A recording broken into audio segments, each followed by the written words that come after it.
Yeah. Yeah.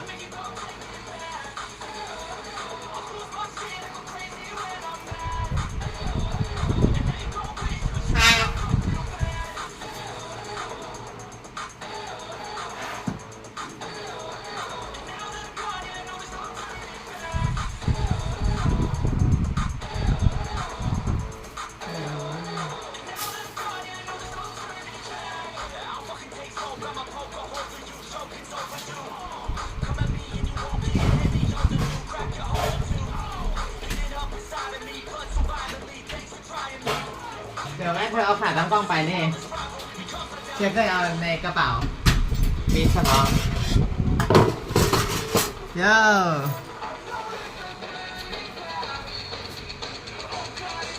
ซิกสวัสดีครับ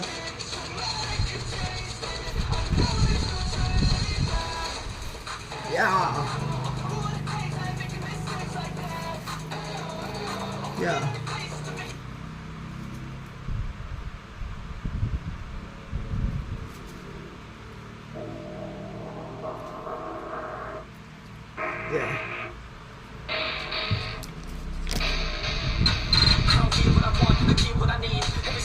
เพื่อนล้างผักไม่เหลือล้างผักกับผัก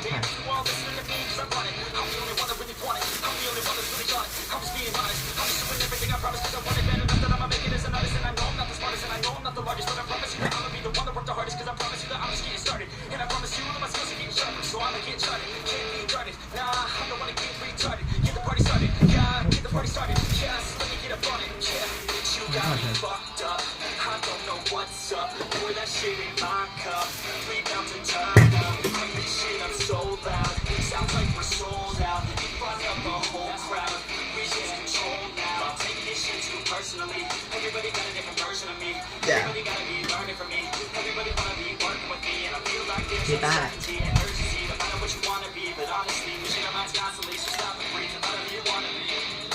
เจ้า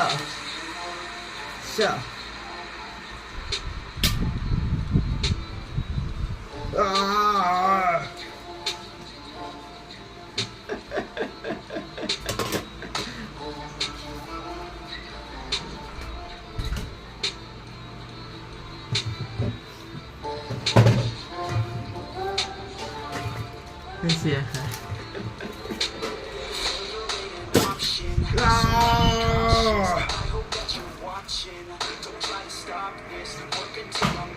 ย่อย่อวู้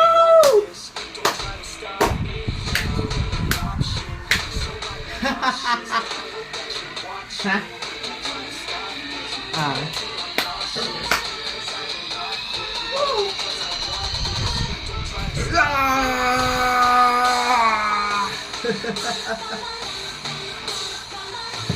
Yeah, have energy. Hi, Charlie. Have energy in the morning. Yeah, hey. Yeah, oh. Yeah.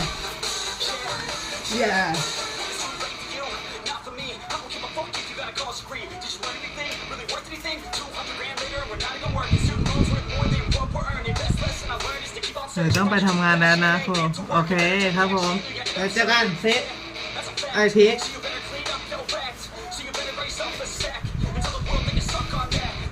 โย่โย่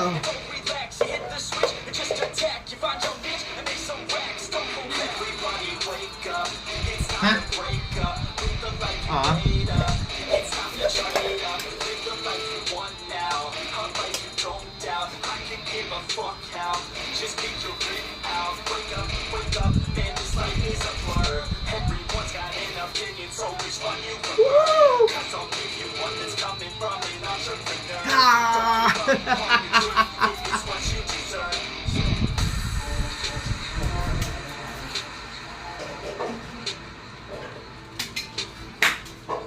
Yeah.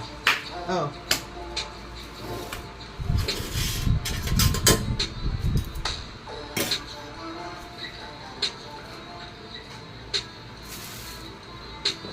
เฮ้ยเชียร์นมเชียร์หายไปไหนวะ นมแม็กก็ซอยก็เนี่ยเหรอเหรอเท่าไหร่เดี๋ยวอันนี้ก็ Hello five people nice to meet you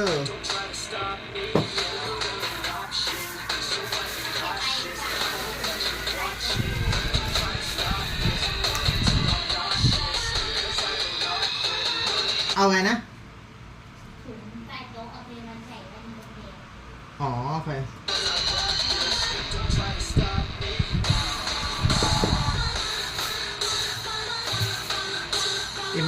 Immortal Breakfast everyone Yo Hey now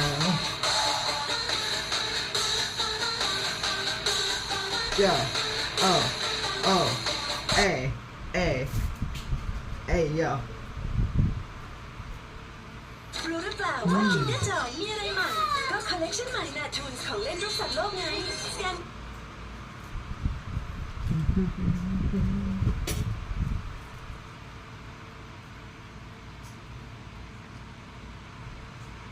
เทคโนโลยีปุ๊บ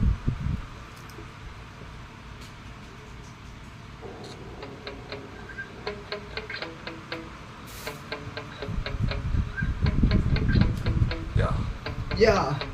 Sometimes I get so mad, there's no controlling me. My thoughts get so bad, I might grab a bat. I don't know, my rap, my blood boils over like. Oh God, here goes. I'm not stop feeling from my head to my toes. You said some shit that I can't let go, so just stay tuned for the rest of the show. So have you ever felt betrayed? Switches how you see things. Realize something needs change. 'Cause I know you got me fucked. Yo.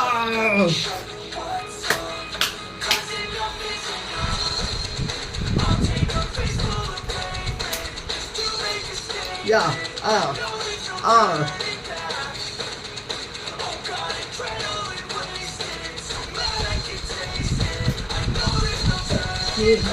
yeah, go. Hey-oh.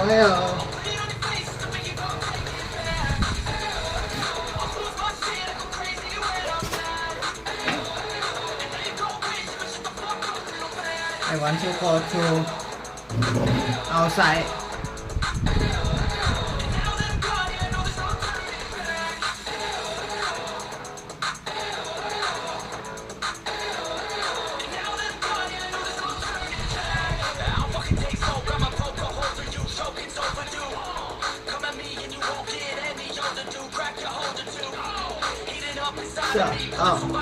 Hey.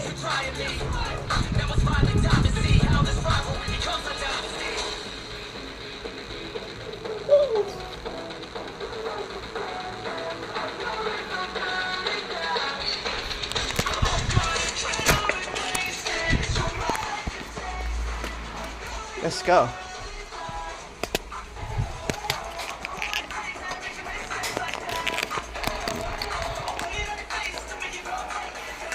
Hey, oh, yo.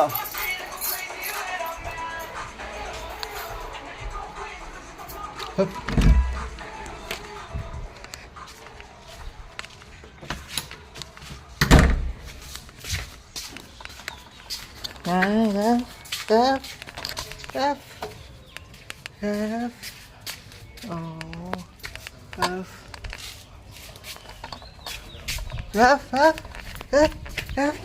F.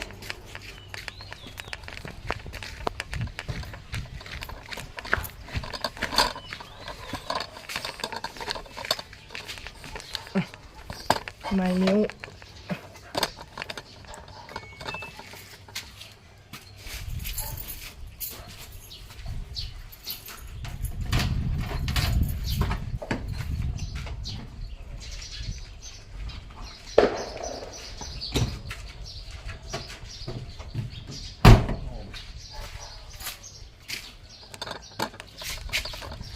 Mati bos. Oh. Nih. Mati bos. Ah.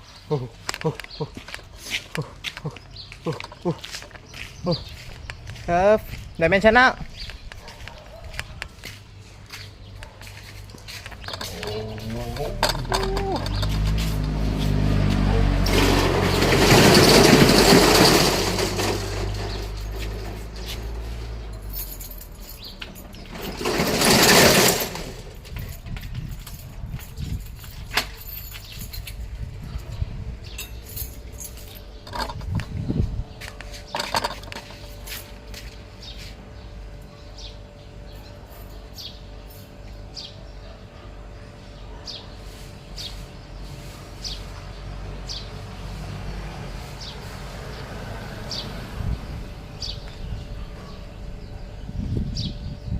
girlfriend told me to use this inside the car.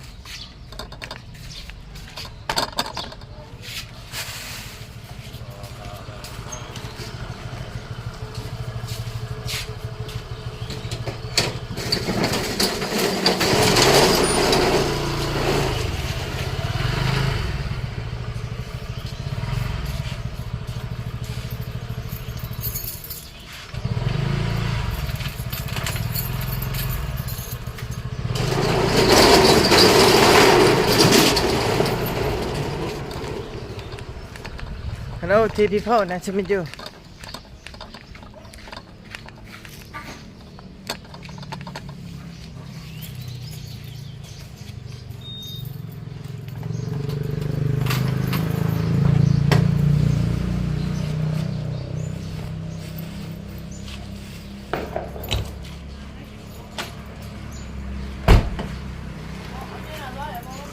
That's all. ไม่ได้ไปเที่ยวไหนอะครับ ไม่ไปค่ะไม่ได้ลูกค่ะ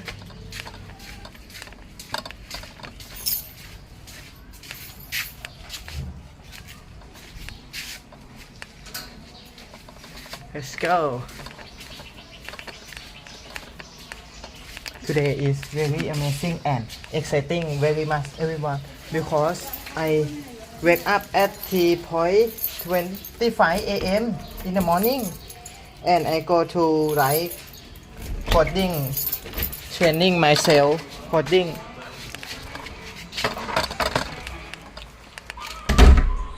Yeah. Dim. Yo. Yo. Oh. Oh. Woo. Hey. Yeah.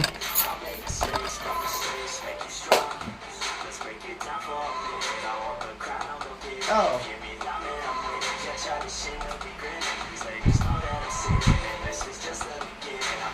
Ah!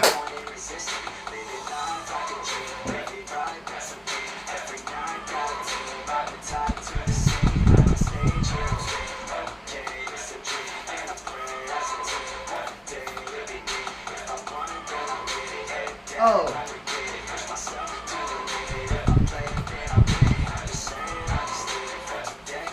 Yeah. Oh.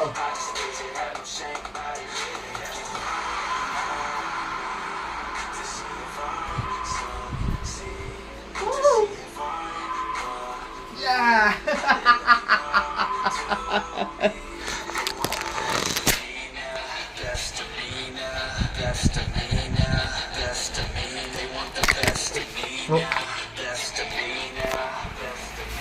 I want to use this.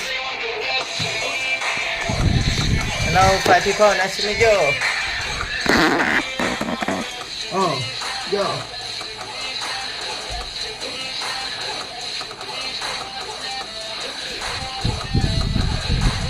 My spare tripod.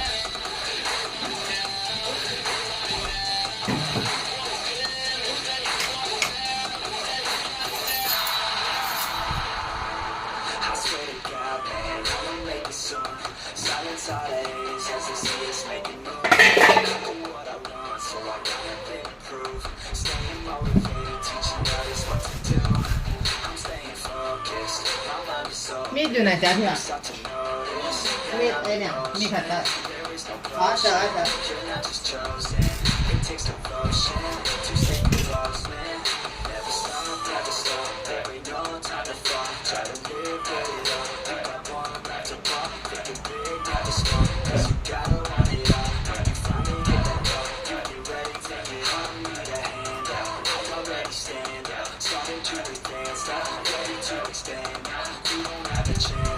Yeah. Oh.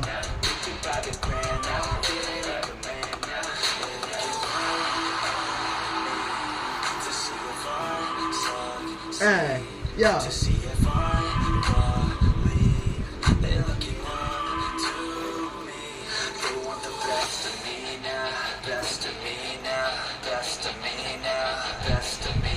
Okay.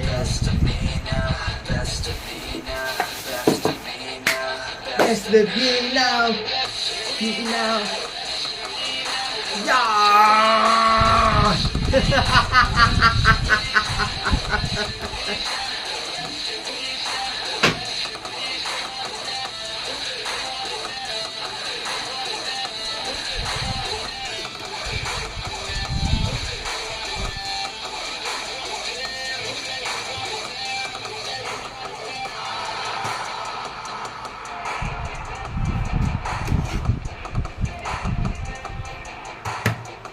Oh, today is very powerful and enthusiasm, exciting, wonderful day, amazing day. Oh, it's mixed together.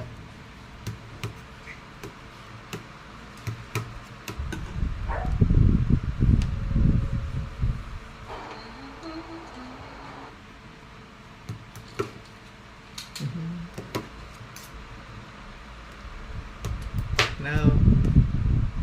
นัทธาพร No.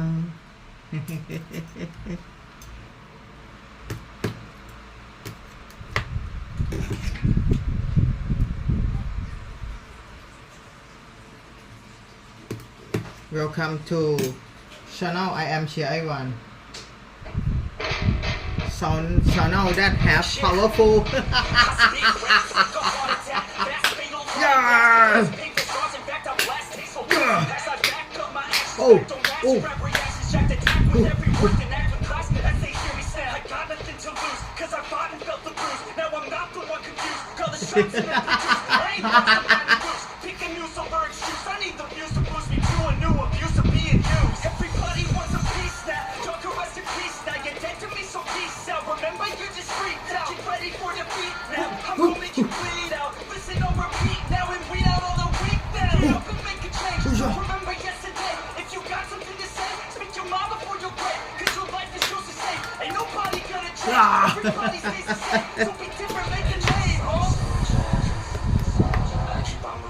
Cool. Yeah.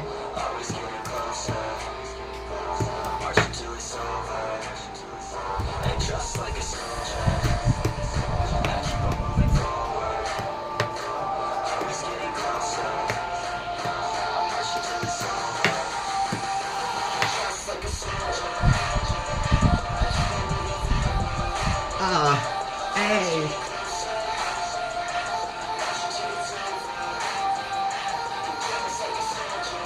Yo.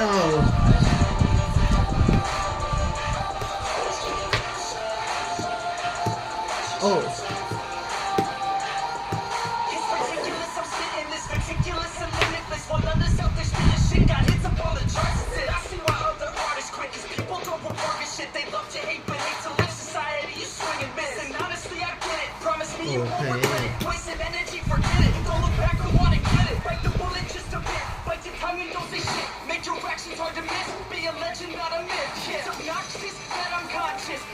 โอ้เธอทำผักให้เสร็จแล้วนี่หว่า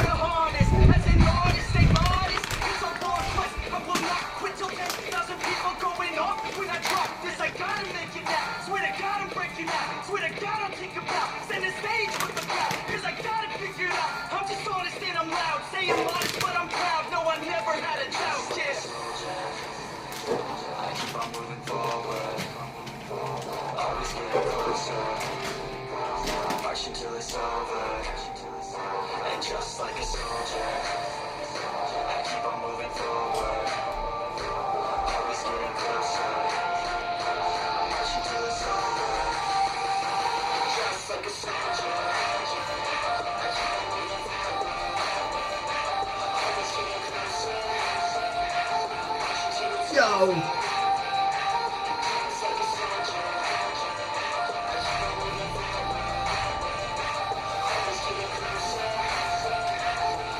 Yeah. Yeah.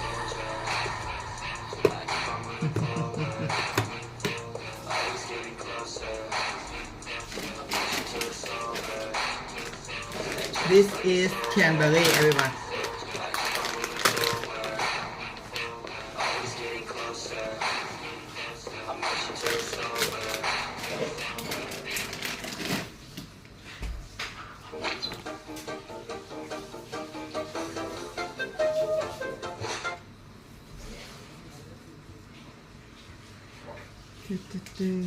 Today I will learn something. A better path. That conviction, fueled by resourcefulness, soon led to the creation of a product. Much of his success to this relentless quest for knowledge. Bill Gates, another titan of industry, wealth funds and shaping global politics. Oil has long been called the lifeblood, a fortune so massive it could rival entire national economies. The only limit to our realization of tomorrow is our doubts of today. Franklin D. Roosevelt. What if the world's first trillionaire is already among us? A fortune so massive it could rival entire national economies, once thought impossible for one person to amass. But history has shown us that the boundaries of wealth are constantly being pushed, from merchants ruling trade routes to tech moguls revolutionizing industries. Every era has redefined what's possible. Is a $1 trillion fortune within reach? Could innovation, technology, or ambition be the key? Today we'll uncover the evolution of wealth, the rise of billionaires, and the factors that could make trillionaires a reality. Buckle up. Let's navigate this $1 trillion possibility together. For centuries, wealth has been shaped by those who dare to innovate. In medieval Europe, merchant cities like Venice and Genoa built vast fortunes by controlling trade routes, laying the foundation for modern capitalism. Banking families like the Medicis didn't just store wealth, they multiplied it, pioneering financial systems that still influence global economies today. Their legacy? The idea that money isn't just earned, it's strategically grown. Then came the Industrial Revolution, where wealth shifted from trade to industry. Figures like Andrew Carnegie revolutionized steel, proving that innovation and efficiency could turn a poor immigrant into one of history's richest men. Meanwhile, banking institutions funded expansion, accelerating the cycle of wealth across the Atlantic. America's manifest destiny opened a new frontier for fortune building. Oil, railroads, and automobiles created titans like Rockefeller and Ford, whose innovations transformed entire industries. By the 20th century, technology took center stage. From mass production to the internet, paving the way for billionaires to emerge at an unprecedented pace. Like the philosopher Epictetus once said, wealth consists not in having great possessions, but in having few wants. Yet the only limit to our realization of tomorrow is our doubts of today. Franklin D. Roosevelt. What if the world's first trillionaire is already among us? A fortune so massive it could rival entire national economies, once thought impossible for one person to amass. But history has shown us that the boundaries of wealth are constantly being pushed, from merchants ruling trade routes to tech moguls revolutionizing industries. Every era has redefined what's possible. Is a $1 trillion fortune within reach? Could innovation, technology, or ambition be the key? Today we'll uncover the evolution of wealth, the rise of billionaires, and the factors that could make trillionaires a reality. Buckle up. Let's navigate this $1 trillion possibility together.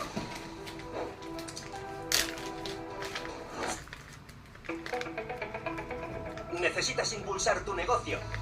Ahorra al comprar un plan de correo electrónico que coincide con tu domicilio. For centuries, wealth has been shaped by those who dare to innovate.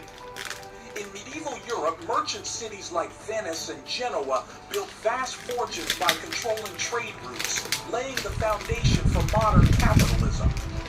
Banking families like the Medicis didn't just store wealth, they multiplied it, pioneering financial systems that still influence global economies today. Their legacy?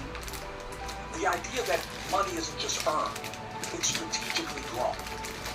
Then came the Industrial Revolution, where wealth shifted from trade to industry. Figures like Andrew Carnegie revolutionized steel, proving proving that innovation and ถ้าจะกินอันนี้ก่อน efficiency could turn a poor immigrant ข้าว into one of history's richest men. อุ้ยเราทีหลังเนี่ยเรากินเสร็จก่อนเทียน Banking ไม่เป็นไรนะ institutions funded expansion, accelerating the ไป cycle กิ of นก่อน wealth เลยนะ across ทำเสร็ the จเรากินให้เสร็จ Atlantic. ก่อน America's manifest destiny openedมี a มดเข้าไปในนี้ frontier for fortune building. Oil, railroads, and automobiles created titans like Rockefeller and Ford, whose innovations transformed entire industries. By the 20th century, technology took center stage, from mass production to the internet, paving the way for billionaires to emerge at an unprecedented pace.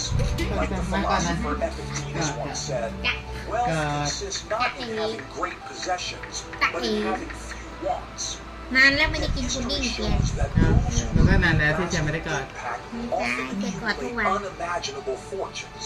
Could the next สวัสดีครับ evolution รา of ตรี wealth lead to a โอเคผมไป trillionaire? วัดมา Let's dive deeper. สาธุไปวัดเจอ If there's one resource that redefined the global economy, it's oil. The discovery of vast oil reserves in the 20th century didn't just fuel industries,แล้วก็ it ไปเอาหม้อในข้าวเหนียว created นะ entire empires. Countries like Saudi Arabia, the UAE, and Kuwait, once reliant on trade and agriculture, saw their fortunes skyrocket as oil became the backbone of modern civilization.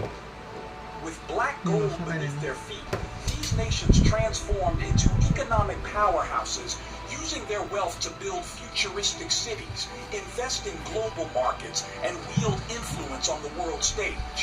Meanwhile, oil companies like ExxonMobil, Shell, and BP became corporate giants, proving that controlling resources meant controlling wealth.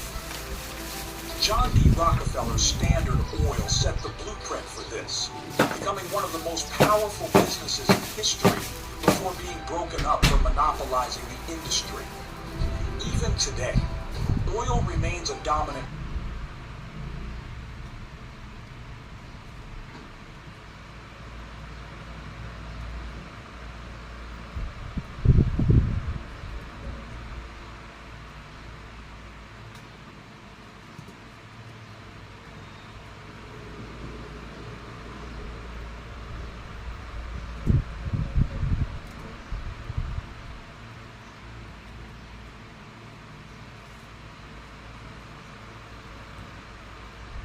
monopolizing the industry.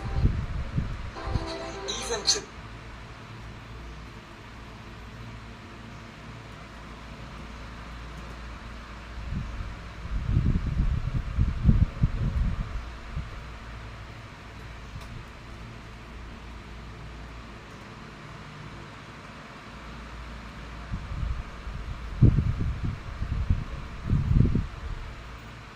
today, oil remains a dominant force, funding sovereign wealth funds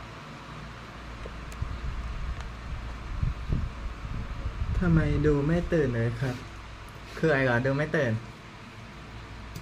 and shaping global politics. Oil has long been called the lifeblood of the economy. It powered industries, built billionaires, and concentrated wealth like never before. But as the world shifts towards renewable energy and new technological frontiers, could the next fortune that rivals oil wealth create the first trillionaire? Let's find out.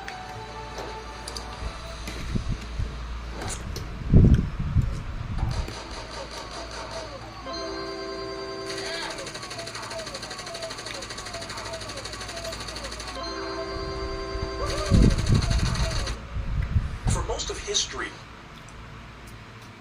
ถ้าดูช่องเชียร์ต้องส่งแต่พลังบวกเท่านั้น แบบวันนี้ตื่นเต้นมากวันนี้สุดยอดมากครับ วันนี้ถามวันนี้เป็นไงบ้างโอ้สุดยอดมากมีพลังมากครับโอ้ต้องอย่างนี้คือช่องเชียร์จะไม่มีพลังอบแบบด่ากันคำหยาบพวกเนี้ยไม่มีทำไมจะแบบส่งพลังตื่นเต้นอะไรอย่างนี้จะมีแต่ส่งพลังให้กันอ่ะใช่มีแต่พลังบวก being a millionaire was almost unheard of. But the early 20th century changed that. Industrial expansion, the rise of the stock market, and the growth of multinational corporations created a wave of new wealth. Suddenly, businessmen weren't just making comfortable livings, they were building financial empires. With industries like steel, oil, and automobiles booming, fortunes grew rapidly. Banking and the stock market allowed wealth to multiply, giving rise to financial giants who understood the power of investment. Figures like J.P. Morgan didn't just make money, they moved markets, proving that wealth wasn't just about owning industries, but also controlling capital. At the same time, globalization expanded business beyond borders. Companies like Ford and great possessions, but inhabit. Let's navigate this trillion-dollar possibility together.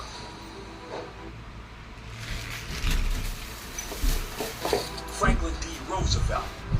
What if the world's first trillionaire is already among us? A fortune so massive. ออกกำลังกายเสร็จแล้วเหรอครับ ใช่แล้วครับออกกำลังกายตอนเช้า6 โมงมาดูไม่ทันอะไรกันสิ จะเอาหลอดกาแฟแล้วก็จะ อ๋อได้ เรียนบอก นี่ไงเอาแล้วไม่เอาหลอดดำแล้วเหรอ อันนั้นเป็นนานแล้ว อ๋อ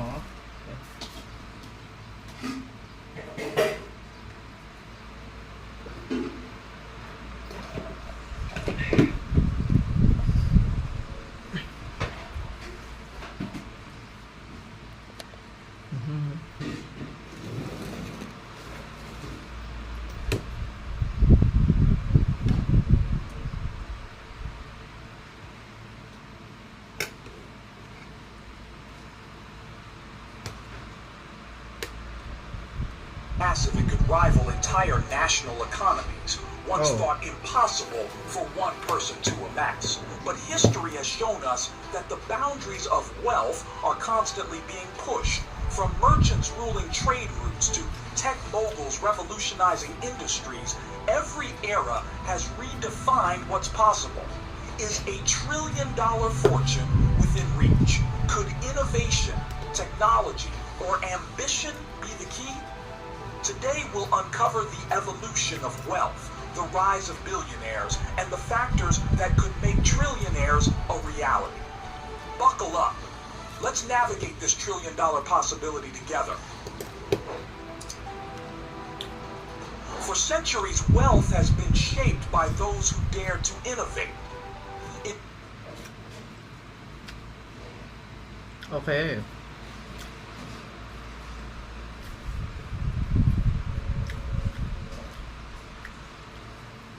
ตามสบายครับหนูสบายแล้วโอเคครับ In medieval Europe, merchant cities like Venice and Genoa built vast fortunes by controlling trade routes, laying the foundation for modern capitalism. โอเคบ๊ายบาย Banking families like the Medicis didn't just store wealth, they multiplied it, pioneering financial systems that still influence global economies today. Their legacy? The idea that money isn't just earned, it's strategically grown. Then came the Industrial Revolution, where wealth shifted from trade to industry. Figures like Andrew Carnegie revolutionized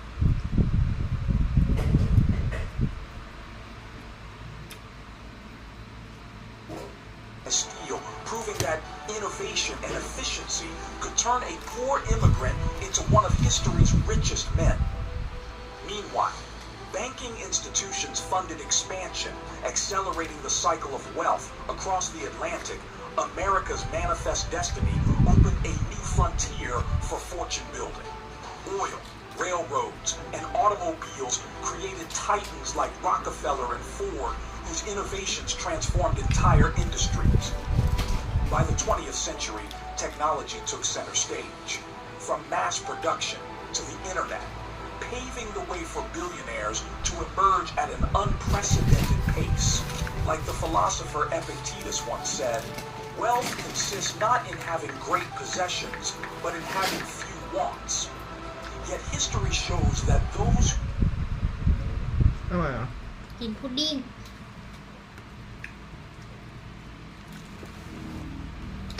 เดี๋ยวแช่พุดดิ้งมาตรงนี้ไม่ได้ไหมจะได้ ไม่รู้นะว่าเกะกะเถอะอ๋อ profession แปลว่าทรัพย์สินเนาะ อะไรผงชูรสเหรอ ไหนก็ฮะ อะไร ใส่เล่มฮาร์ด to create lasting Mình đọc văn bản đi nè. impact often accumulate unimaginable fortunes. Could the next evolution of wealth lead to a trillionaire? Let's dive deeper. If there's one resource that redefined the global economy, it's oil. The discovery of vast oil reserves in the 20th century didn't just fuel industries, it created entire empires. Countries like Saudi Arabia, the UAE, and Kuwait, once reliant on trade and agriculture, saw their fortunes skyrocket as oil became the backbone of modern civilization. With black gold beneath their feet, these nations transformed into economic powerhouses, using their wealth to build futuristic cities, invest in global markets, and wield influence on the world stage. Meanwhile,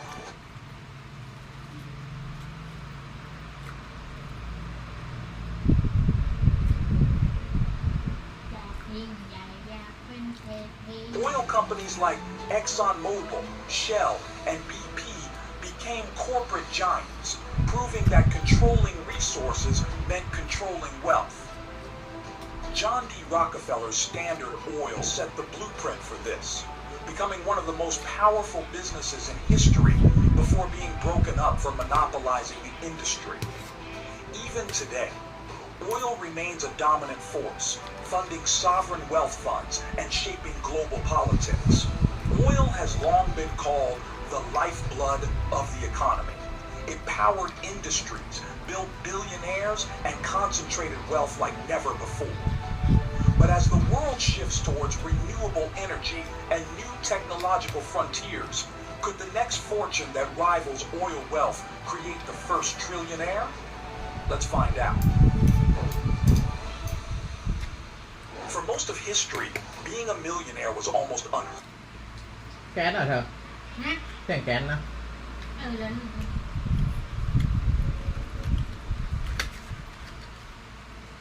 of. But the early 20th century changed that. Industrial expansion, the rise of the stock market, and the growth of multinational corporations created a wave of new wealth. Suddenly, businessmen weren't just making comfortable livings, they were building financial empires. With industries like steel, oil, and automobiles booming, fortunes grew rapidly. Banking and the stock market allowed wealth to multiply, giving rise to financial giants who understood the power of investment. Figures like J.P. Morgan didn't just make money, they moved markets, proving that wealth wasn't just about owning industries, but also controlling capital. At the same time, globalization expanded business beyond borders. Companies like Ford and General Electric didn't just dominate locally, they scaled internationally, creating a class of economic elites whose wealth transcended nations. This was the birth of the modern millionaire class, the first financial elite of the new age. As business magnates learned to leverage global markets, the question became, how far could wealth really go? If the 20th century made millionaires, could the 21st century give rise to the first trillionaire? Let's keep going. If the millionaire class changed the game, billionaires rewrote the rules entirely. The late 20th and early 21st centuries saw wealth concentration reach unprecedented levels, with a handful of individuals shaping entire industries.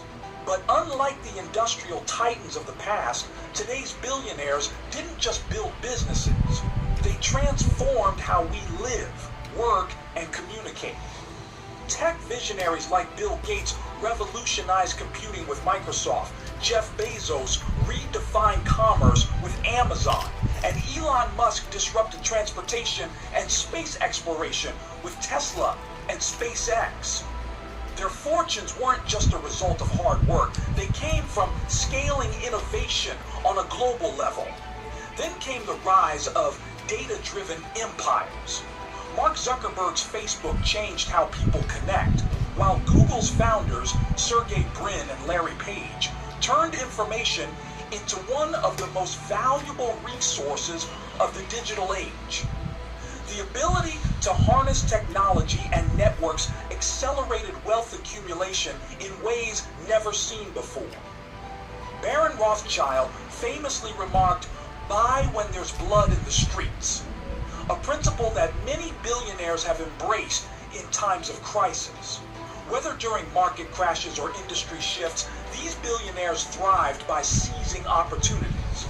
But with wealth growing at breakneck speed, the question now is the trillionaire era next? Let's dive deeper. If you're a business owner, 3D character videos are the best way to grow your business and make more sales. They grab attention, simplify complex ideas, and make you feel like you're watching a Pixar movie, not an ad. So your customers actually watch your videos and remember your message, which means they convert up to 87% better. That's why massive brands like Coca-Cola and Apple use them in their marketing.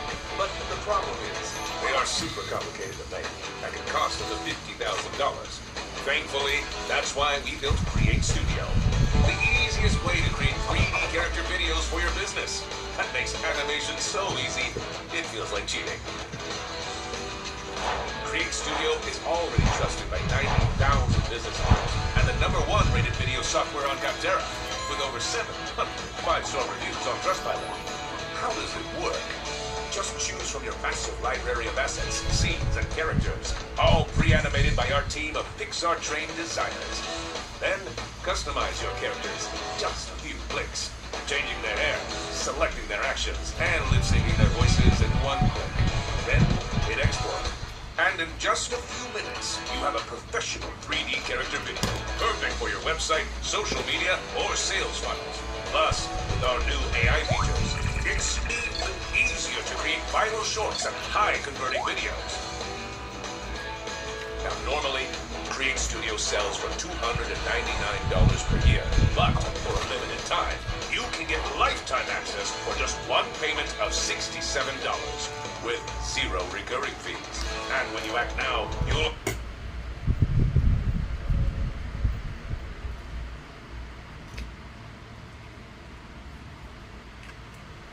unlock $400 in free bonuses, including our 2D character builder, the hand sketch doodle creator, 100 social media strobe stoppers, and a whole bunch more. Plus, everything comes with our 30-day, 10-minute sales video guarantee. So if you can't create your first 3D character video in under 10 minutes, that boosts your sales over the next 30 days. With all your money back, no questions asked. So, what have you got to lose? Just click the button now and get this lifetime deal before it expires forever. And start making 3D character videos that boost your sales. Thanks to Create Studio.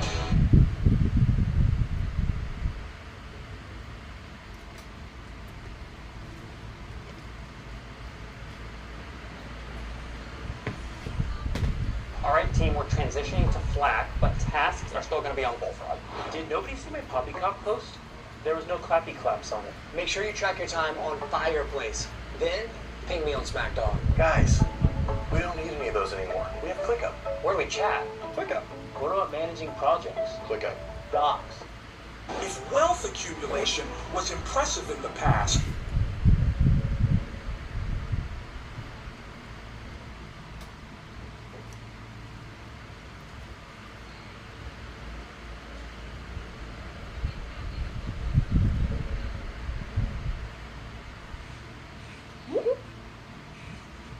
today it's moving at lightning speed. The richest individuals on the planet are growing their fortunes at an unprecedented rate, and the numbers prove it. Research from Oxfam and the World Inequality Lab shows that the wealth gap is expanding faster than ever.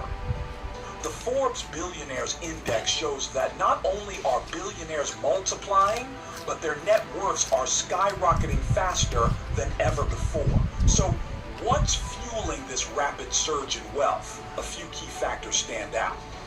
First, globalization has created a market where companies can instantly scale to billions of customers. Tech giants don't just dominate one country, they operate worldwide, generating massive profits. Second, tax policies and financial loopholes allow the ultra-wealthy to preserve and grow their fortunes. Offshore accounts, tax havens, and strategic financial planning ensure that billions stay in the hands of those who already have them. And finally, technology, particularly AI, automation, and digital platforms, has opened the floodgates for exponential wealth creation. As industries become more digitized, those who control the tech behind them reap unimaginable profits. At this pace, the billionaire boom could soon evolve into something even bigger. Could the world's first trillionaire be just around the corner? $1 trillion. It sounds almost unreal, yet with the speed at which wealth is growing, the possibility of the world's first trillionaire is no longer just a fantasy. But what exactly would it take to reach this level of fortune? One path could be disruptive innovation. The trillionaire of the future might emerge from breakthroughs in AI, biotech, or even space exploration, industries that could redefine how we live and work. Another possibility lies in emerging markets where rapid economic growth could create new wealth giants, much like China did with its tech billionaires. Then there's monopolistic expansion. If a company dominates multiple trillion-dollar industries, its founder could be the first to cross the trillionaire threshold. But becoming a trillionaire won't be easy. Government regulations are tightening, with increased scrutiny on monopolies and wealth concentration.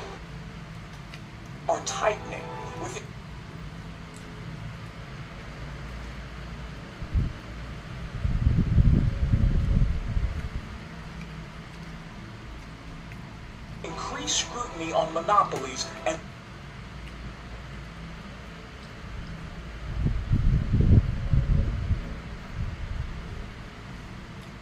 wealth concentration. There's also public backlash. As global inequality grows, political and social pressure to redistribute wealth is rising. And let's not forget economic risks. Financial instability, inflation, or a global recession could wipe out billions overnight. As Arthur Schopenhauer once said, wealth is like seawater. The more we drink, the thirstier we become. The race to $1 trillion may be inevitable, but will it ever truly be enough? But will it ever come?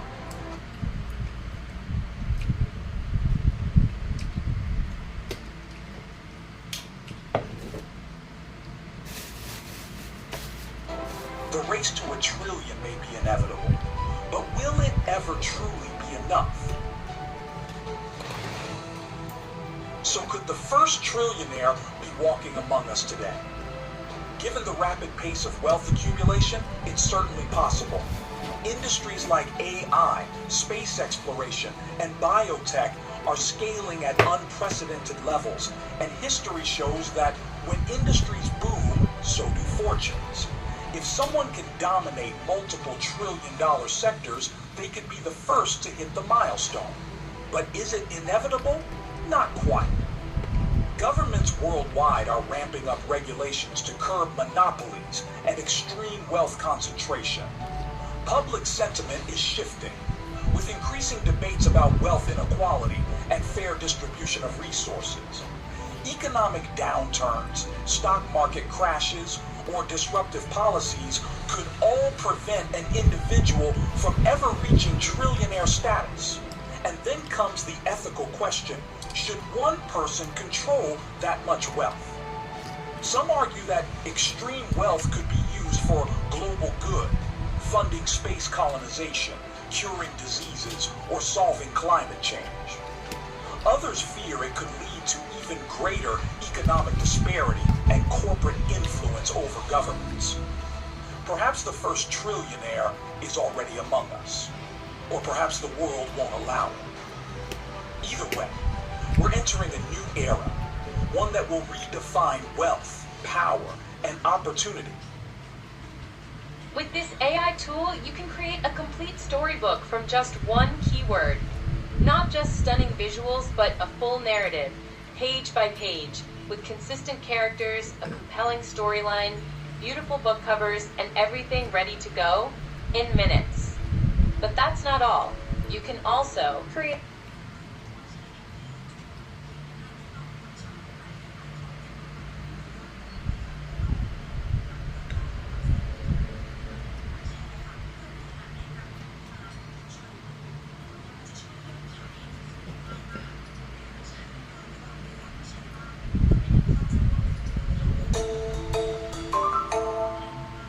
Hi everybody, I'm Brittany Lewis with Forbes Breaking News. Joining me now is my colleague, Forbes Senior Editor, Chase Peterson-Withorn. Chase, thank you so much for joining me. Yeah, thanks so much for having me. First and foremost, I want to extend a big congratulations. The Forbes Billionaires list has just dropped. You were one of the editors on that list. I can only imagine how big of an undertaking that is, so congratulations. Yeah, thank you so much.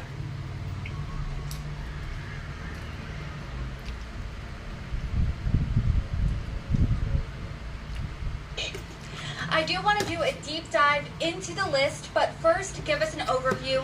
How many billionaires made the cut? Yeah, so it is a record year for billionaires. It's a great time to be enormously wealthy.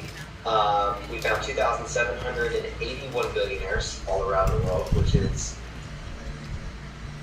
ตันจะกินหัวตันนะ ใช่ อันเนี้ย กิน มันน้ำยังไงก็ไม่รู้เขาไม่แพ้มาจะเจืดเลยฮะดีๆเช่ๆไม่หวานนะเหมือนจำผักเลย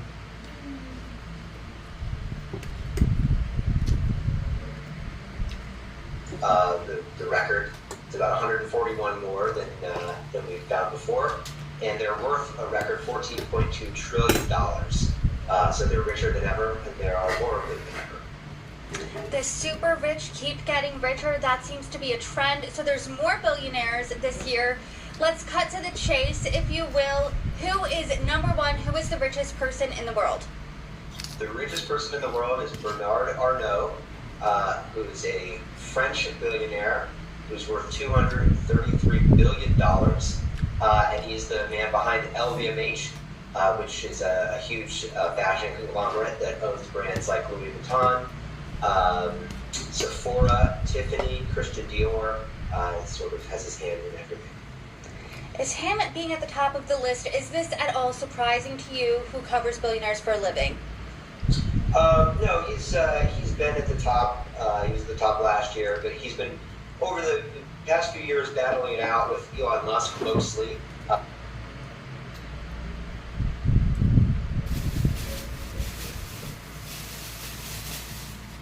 กินหมูปิ้งดีกว่า For the title of richest person in the world.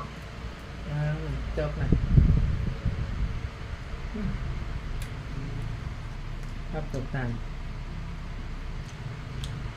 จบกันไปจบกันมา This year he took the title very handedly. He's something like $40 billion.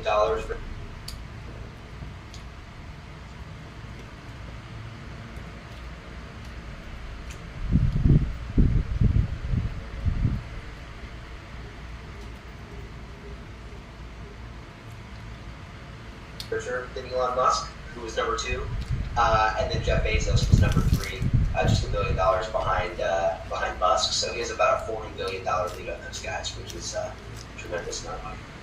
Let's talk about the number 2, Elon Musk. This was the first full year he's owned Twitter. He's owned it now since April of 2022. How has that impacted his fortune? Yeah, it hasn't been great for his fortune. Musk is fortunate to have a lot of stock in Tesla, which has done very well over the years. SpaceX is doing very well. Twitter, not so much. That was an investment that he made at a price that a lot of people thought was too high at the time. It was clearly too high to most people by the time he actually closed the deal, which, of course, he fought to get out of the deal and wasn't able to. And it really has just continued not to be a great deal for him. He struggled with advertising revenue. It's brought a lot of scrutiny. And, you can see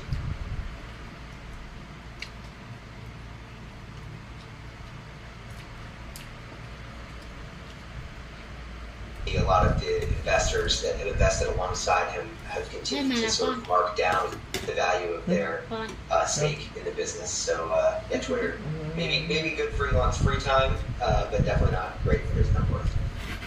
Billionaires, as you noted, made a fortune over the past year. I want to read a stat that Forbes found. The world's billionaires are now 120% richer than they were a decade ago. Can you dive in here a little bit, read the tea leaves? How did their fortunes grow so fast? Yeah, it's been a great decade for billionaire wealth. For a lot of the early, mid-2010s, we were in the... ข้างนอกเหรอเพื่อนมันได้ยินเสียงฟืบอะไรเนาะฮะถ้าก็ได้ยินอ่ะไม่รู้เสียงอะไร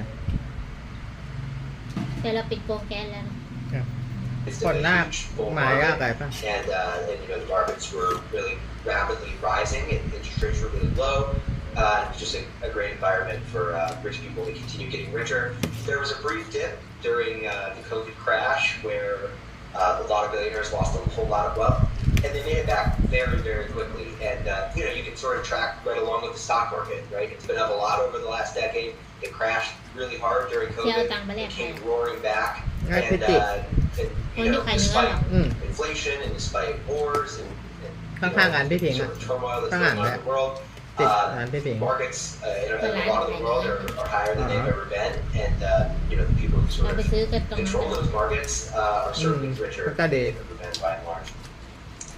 I want to talk about themes and trends that you saw from this year. พอเด็กไปซื้อน้ำเขาก็ให้ไป500แล้วก็เด็กก็เอาเงินทอนเขาก็ให้20 บาทกินขนมโอ้ก็ที่เก็บของข้าวขายอ่ะ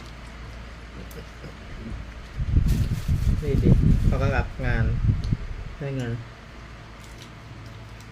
บางคนสงสารนะ The past year really has been about AI.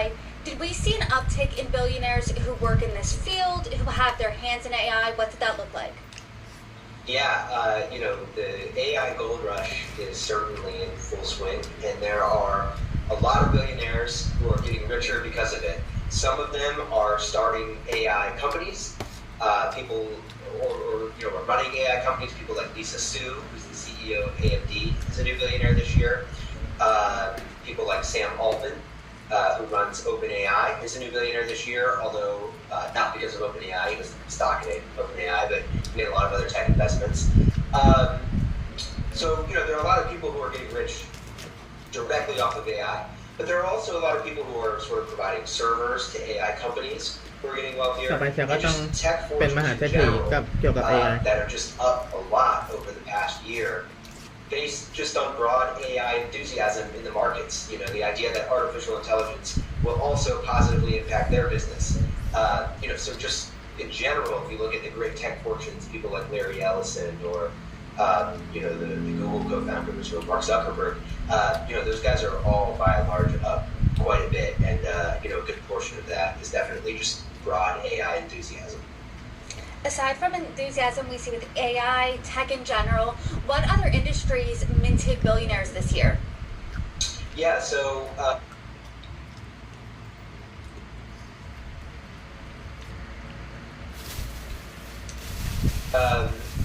there's a few industries that are up quite a bit, but it certainly is one of those years where a rising tide sort of lifts all boats. The markets are up, and so sort of everybody's up for the most part. But crypto is surging right now, and so we have had several people who previously dropped off the race regain their billionaire status, and then some existing crypto billionaires, people like CZ, the Winklevoss twins, who are a lot richer than they were Kidding. a year ago. So it's been great for tech, it's been great for AI, it's been great for crypto. But you have people also getting wealthy in fashion. People like Christian Louboutin is a new billionaire this year. And you have people getting rich in fortunes, everything, manufacturing, finance. It's sort of just a good time for everybody. กินยังไม่ถึง10 นา It's ที a good time to be a billionaire. I want to talk about one billionaire you and I have talked about. Forbes has talked about him for decades now, him and his wealth, and that is arguably the most known billionaire, and that is Donald Trump. He's had a year of legal battles. How have these legal woes impacted his fortune? วันที่รอคอยของแม่ผ่าคลอดคือรอคอยที่จะได้ดูแลเขาด้วยชีวิตเพื่อเด็กผ่าคลอดสมองไวดูแลเขา It's been an up and down year, I would say, for Donald Trump. He was down, and now he is up. We'll put it that way. So, it's been a tough year for Trump on the legal front, and of course he's battling for the White House. And a lot of his core, real estate holdings are not doing very well. Then you factor in about $500 million that he now owes from a couple of legal battles in New York State. That's a debt on his balance sheet. So his net worth is down about $500 million because he owes this new money. But, shares of Trump Media and Technology Group, which runs Truth Social, went public recently, and they've added billions and billions of dollars to Donald Trump's net worth. More than doubling his net worth just on the day that the shares went public. So Donald Trump, this happened after we locked in the billionaires list. So on the list, Donald Trump is down a couple $100 million from the year before, basically because he owes more than $540 million in legal judgments now. But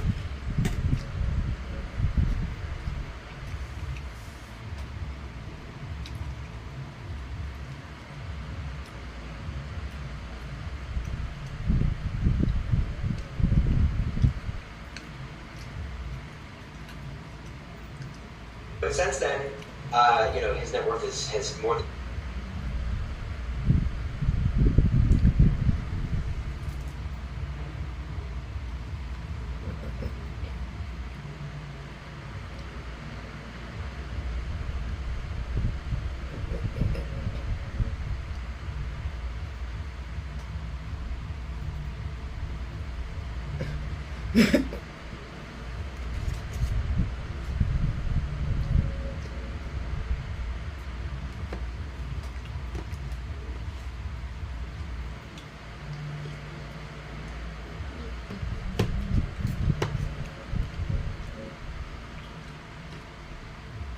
wealth funds and shaping global politics. Oil has long been called the lifeblood of the economy. It powered industries, built billionaires, and concentrated wealth like never before. But as the world shifts towards renewable energy and new technological frontiers, could the next fortune that rivals oil wealth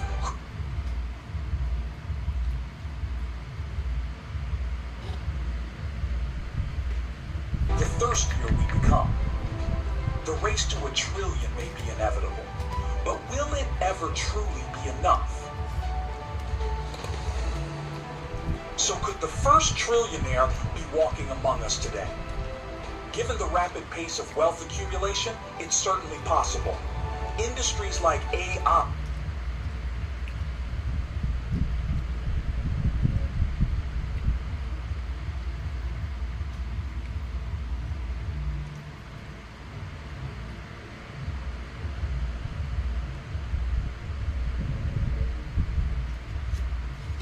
Nice, we got big multipliers here, which is perfect because that guy's coming at the end and we need to make sure we're ready for him, okay? Now we can go ahead and get this AK upgrade. Yes, we've got the...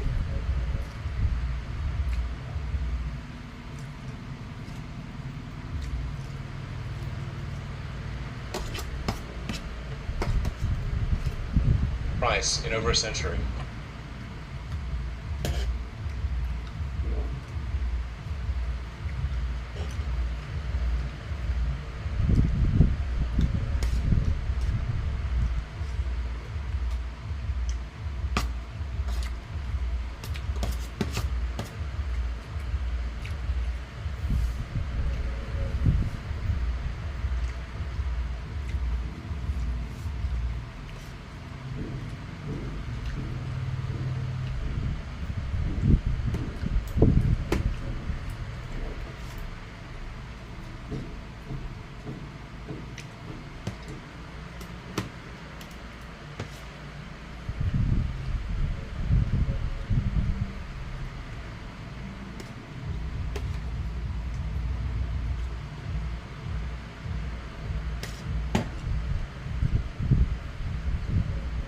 doing, I'm interested in it.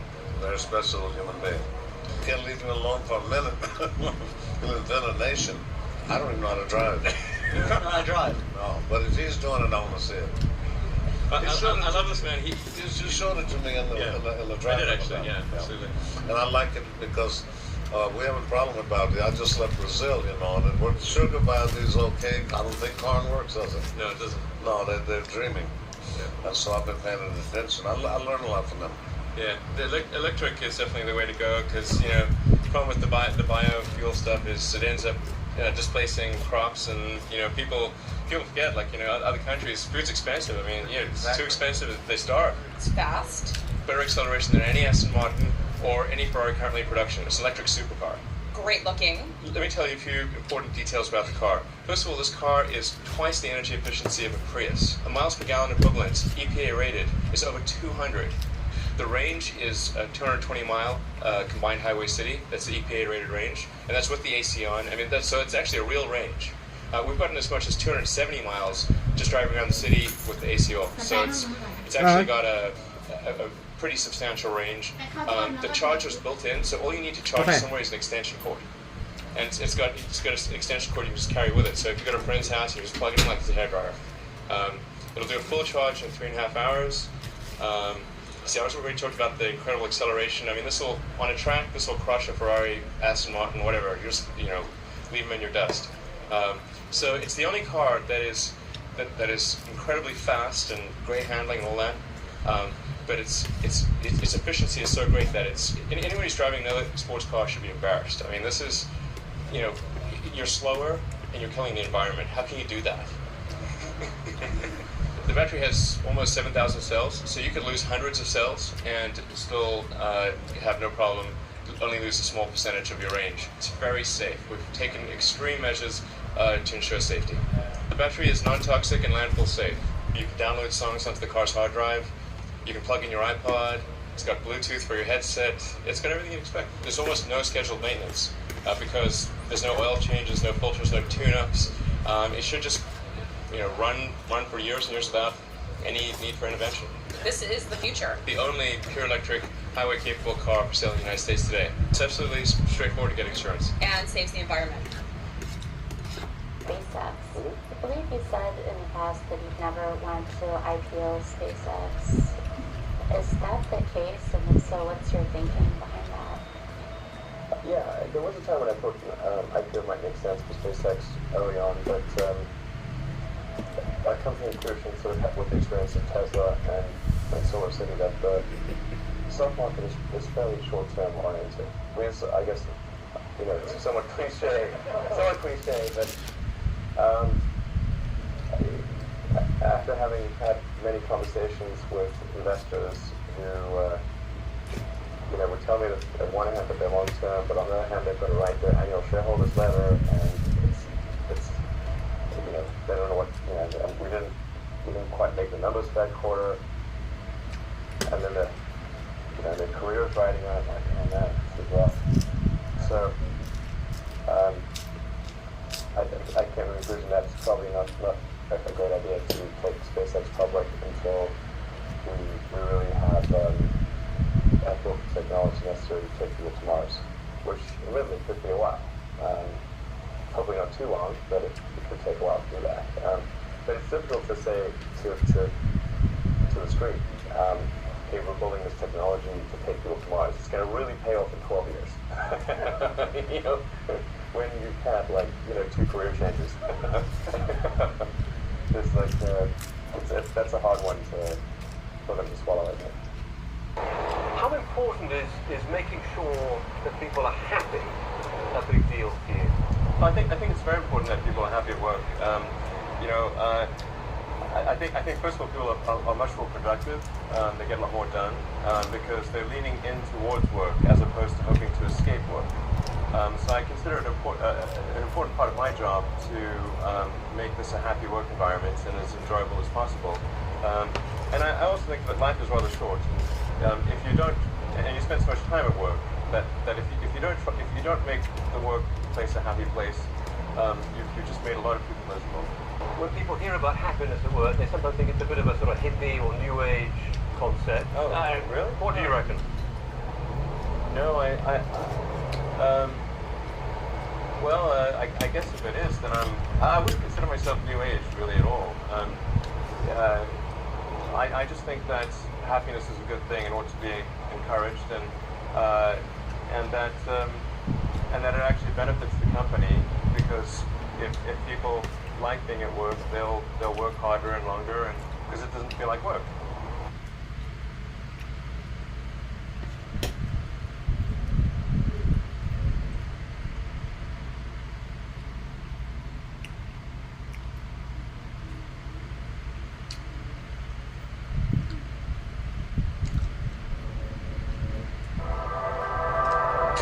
Want to start a business? Start with an address. Choose from...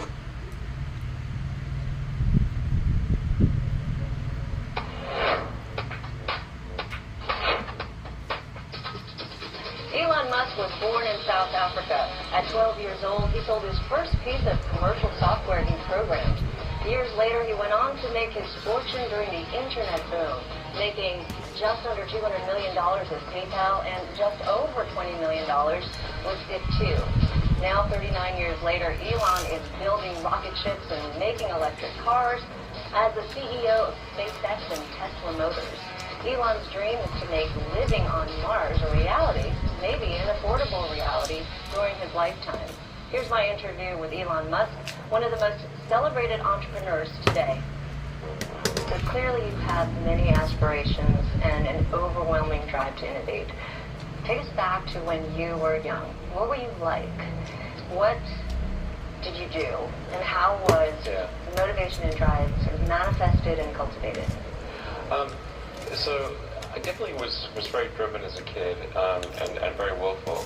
One of the things that I remember most from my childhood is I was, I think, 6 or something, maybe around that age.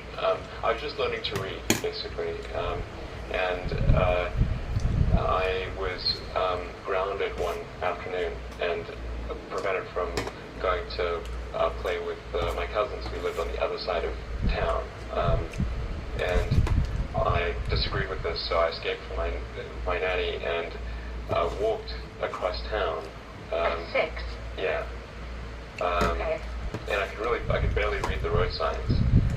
So, I mean, irrespective, this was obviously a very foolish thing to do, because something terrible could have happened to me. I could have been kidnapped or run over or something like that. Right.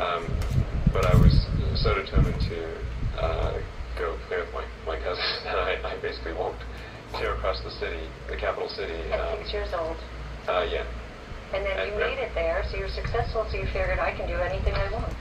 I wouldn't say it's quite like that, but I did. My mom got really freaked out because she saw me just as I was getting to my cousin's house. She saw me walking along the sidewalk and flipped out because she didn't know how I got there. And then I saw her and I ran and climbed up a tree, and I wouldn't come down until they promised they wouldn't punish me and that I could play with my cousins. So they never punished you? I didn't get punished, actually, but they didn't let me play with my cousins either. Oh, God. Yeah. So your parents were influential in some ways. They took care of you, even though they let you, find your way across town by yourself. But how did they influence you? Did they make you read? Did they encourage, education?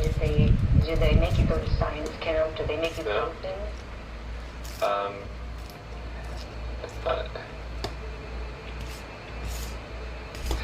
I was always sort of really interested in reading when I was a kid, and I read everything that I could get my hands on. I read the encyclopedia. I read every. Let's see, probably age 9 or 10. Okay. And you were starting. Well, not that I actually wanted to read the encyclopedia, but I ran out of things to read, so in desperation, I read the encyclopedia. You just really wanted to learn. So Yeah. at an early stage, you had that, and you had that inner drive yourself. Yeah. Well, I just sort of, I got bored easily, and so unless I was doing something like reading or playing a video game or watching TV, and we had like terrible TV in South Africa. It was really bad TV. So there was only at best, I like watching TV. Right. There wasn't that much of it, so. But boredom leads to great things. Boredom, No. yeah, so boredom led to a lot of reading. So now fast forward, Tesla started in 2003? Yeah. Started in 2003. Wow, that is a big fast forward, yeah. Yeah, well, we can talk about your 20th and 30th. Yeah, okay, so go to Tesla. Yeah, so talk about the concept, the idea. What inspired you? Sure. Who was around you to help make this an idea, a reality? Yeah, actually, if I can go back a little bit to that, a little bit further and say the origins of why electric vehicles. Well, when I was in college, I thought about what are the things that are most going to affect the future of humanity, and the three things I came up with were the internet, transitioning to a sustainable energy economy, and that means both production and consumption of energy in a sustainable way, and the third was space exploration. So my interest in electric cars goes back 20 years, 20 hours in college. In fact, the original reason I came out to Silicon Valley was to go to Stanford to work on a PhD in applied physics and material science to develop advanced energy storage technologies for electric vehicles. Okay. So this is a really long-standing interest of mine. Goes back to way before 2003. But the thing that kind of spurred things in 2003 was a lunch that I had with Harold Rosen and J.B. Straubel, and that I got this sort of call out of the blue from Harold Rosen, he's a famous guy in space and electric cars. Oh. So he had something called Rosen Motors, but he also worked for Hughes Aerospace, and that's kind of how the connection kind of bridged over. And at the lunch, we're just talking about a bunch of things in general, and I mentioned that I had originally come out to California to work on electric vehicle technologies, and then Harold mentioned, told me a bit about his past with Rosen Motors, and then JB mentioned that there's this company called AC Propulsion that has this kind of very rough prototype electric sports car running on lithium-ion batteries, and it's getting really good performance. So that sounds interesting, and I thought with the advent of lithium-ion, that really is a sort of a key enabler for electric cars. Right. So JB arranged for a test drive of the AC Propulsion T0 in 2003. How many miles did it go back then? Well, actually, the performance specs of the T0 are very, very similar to the Roadster. But it's a much more primitive car. It's basically like a kid car. It's sort of just a fiberglass. Golf cart or something. There's a little bit of it a golf cart, but it's not something you could ever sell to people. Like it didn't have a roof. It didn't have any safety systems. It was very expensive and hand built. So I tried to convince the AC Propulsion guys to commercialize the T0 and said, hey, I'm willing to fund you if you want to commercialize the T0, but it just wasn't of interest to them. They were very sort of small outfit. They like to sort of tinker and experiment, but they weren't really interested, at least at the time, in creating a production sports car, electric sports car. So, but I kept pushing them on this, and eventually I said, look, if you're not going to do it, then I'm going to do it. And they said, well, if you're going to do it, there's some other people we should introduce you to. Maybe you guys should team up and go and do it. And that's how I met Martin Eberhard, Mark Topping, and Ian Wright. And then JB also joined. I was actually able to convince JB to join Tesla. And so that's sort of like the founding team of Tesla was the five of us. So when you started thinking about this idea and building it out, and there's different entry strategies, right, to get into the electric